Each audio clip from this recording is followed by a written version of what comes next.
trade setup, you could argue it is about results simply because you could also argue that it was results that propelled the Bank Nifty higher. Though ICICI Bank was not the only game in town when it comes to the Bank Nifty.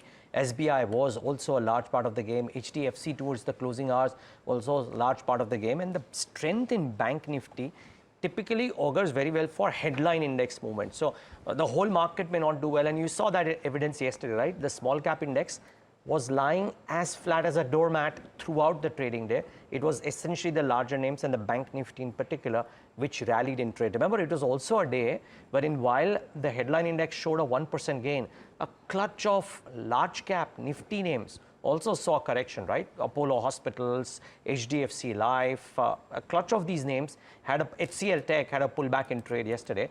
But this strength in Bank Nifty augurs very well for headline movement. Now, when you look at the Nifty per se, I mean, the Bank Nifty propelled the Nifty higher too.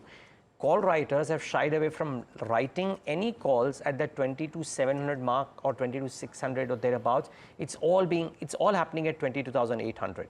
And that is the real thing, right? We are at 22,643 on the spot.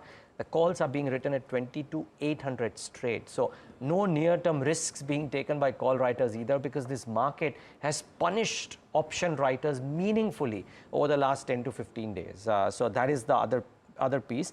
And such market action is very positive for news-based stock movements. And we saw that evidence in trade yesterday.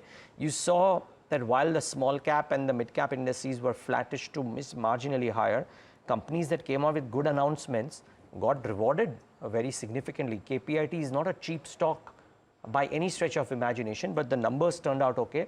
The stock got rewarded by a 6.5% up move in trade yesterday. We saw the large cap Ultratech pull up nearly 3% in the last 1 hour of trade, or 45 minutes of trade. So that's the strength of the market mood staying buoyant, even if the index, which is the small cap index, lying fairly flat.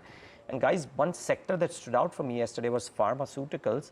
Some significant short covering in trade yesterday. Look at Laurus, Oro, Lupin, a clutch of others. The price movements were not that exaggerated, but the OI change quite significant. 6.5% for Laurus, Aurobindo Pharma 3%, Lupin 2.5%. So certainly, while the result reportage, at least from Laurus, wasn't great at all, but the stock price reaction since the day of the result tells you that the market is not too worried about what happened to pharmaceuticals, select pharmaceuticals in this quarter, maybe looking ahead at what could happen over the course of the next 12 months, particularly in this sector. This, again, Laurus is not a cheap stock, egregiously expensive stock, but the stock price reaction tells you a completely different story.